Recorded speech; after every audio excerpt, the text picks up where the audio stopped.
I did two videos on the Shane McGowan, and I took them down because I was just rethinking, am I being in any way constructive in trying to help the church instead of creating division in the church? And I'm sure a certain bishop in Ireland has had enough emails already sent to him about what went on. But we have to say what the obvious is there. We have to say it. We have a problem in the church, an image problem, a very bad image problem for many years.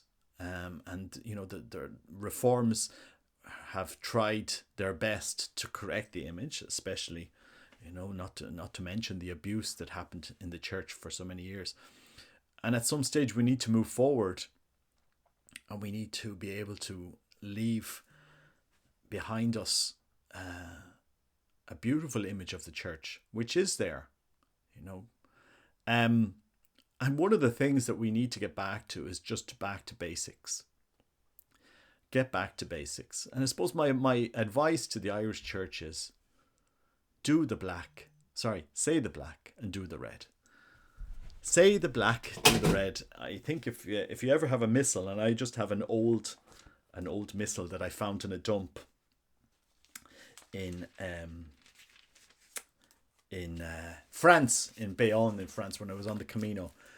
This is just an old Latin missal, and you'll see text that's in black that you say, and you see text that's in red that you do. So the mass is a ritual, so that you have to perform certain actions. You need to bless at certain times. It's a sacred ritual. What you're doing there has meaning. When the chalice is raised, it has meaning. When you say words, hoc est enim corpus meum quod pro vobis tradetur, that has meaning while you're holding bread in your hands. So, if we're ever going to reform, maybe sometimes just having clear guidelines and saying, this is how we say a funeral.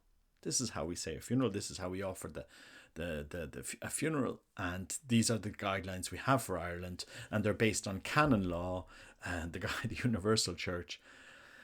If we don't do this, bishops, you're going to struggle to get vocations, especially the younger generation that, especially a young man that has lots of opportunities, that can explore different communities. And you can say, well, look, I can go and be a priest somewhere else. Why would I put myself through the diocesan system where, out of obedience, I could be forced to do that, where the bishop says, no, look, just go along with this and whatever the family wants because they're famous and all these celebrities are arriving and you've politicians arriving, and just go along with what's going on. I said, people are wondering, how did we arrive to this moment in Catholicism where a priest holds up a Buddha during a funeral mass, of all the things, an idol.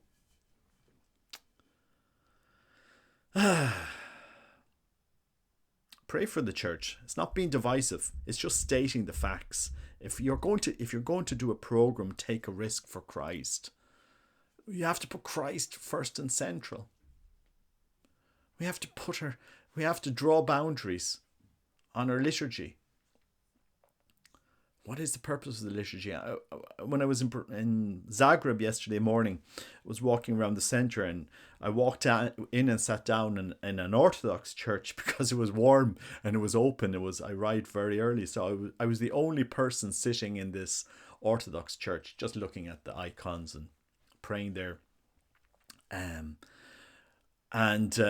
then people starting to arrive for their divine liturgy. So as I sat there, all the men and the women arrived, and all the men were at one side standing and all the women were at the other side standing, and all the deacons and the priests and the bishops arrived, and they went through the whole liturgy.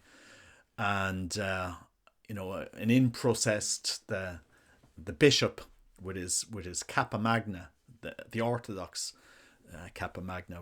I don't know what's the exact word that they use, and then you could see the bishop being stripped of his finery, so all of the clothing taken away off him, and then he's being clothed with the vestments for mass, which was something that bishop I Roman Catholic bishops used to do. They used to have this. Where a bishop he'd be brought in with a Kappa Magna, but it'd be stripped off him in public, and he'd be clothed in the vestments for mass. But it was just the whole reverence of the mass. I mean, of the divine liturgy, even to giving communion. It was amazing to see the bishop and all of the priests and the deacons coming up to the bishop, and the bishop giving them the Eucharist in the hand. And then they were consuming the Eucharist like this, like the early church used to do. None of the priests actually took the Eucharist in their hand, which is interesting. They took the Eucharist from the bishop, and the bishop gave them the Eucharist on their hand, and they consumed it like this. But anyway, it was just interesting to see the ritual and the singing and the rite. I've been to many divine liturgies across my life, over 25 years, and there's one thing that will never ever happen at an Orthodox liturgy or an Orthodox funeral, is a Buddha would ever be held up.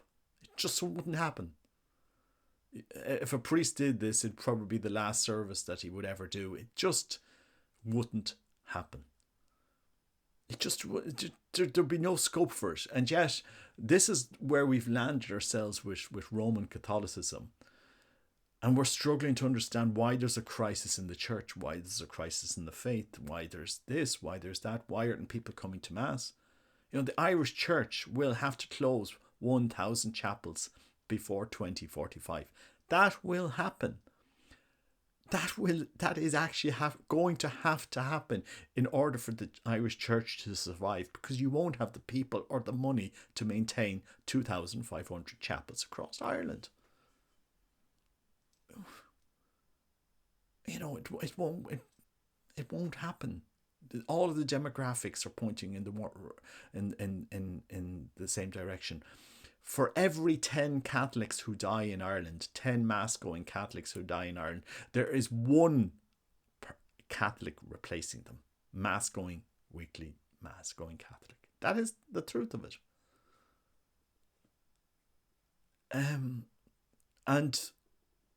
And then when people that do love the faith, that do understand the faith, that know the faith, a man that is interested in the priesthood, sees what's going on, he says, well, where do I go to get formation? What will I do?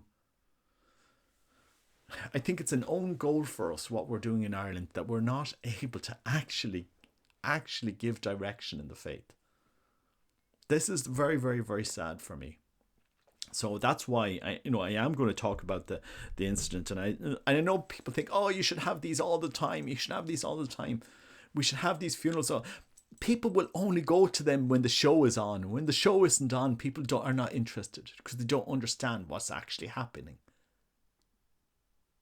People are interested in show. Yeah, you can pack stadiums and shows and concerts. We pack them. You can do that. We can put a show on. We can become Protestants. Protestants do this all the time. They put the show on. The bigger the show, more people come. That's why they have mega churches. Because the show is on and you have to perform to them. It's true. But we're not Protestants. We have to form people to understand the deeper reality of our faith, which is the praise and worship of God. This incident annoyed me so much, and so many people asked me to comment on it, and so many people sent it to me, but I'm just going to say it. It is serving nothing to do. It is doing nothing to renew the faith in Ireland. Absolutely nothing. It just cheapens it.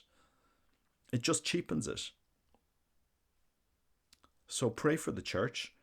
But, my advice to priests and bishops, if you're ever going to renew the faith, just do the black. Say the black and do the red. Say the black and do the red. This is how we perform a funeral. It can't be that hard. Priests around the world are doing this. They have guidelines. It says these are the guidelines. Everybody knows the guidelines, and they stick to the guidelines and the norms, the canon of the liturgical norms of the church.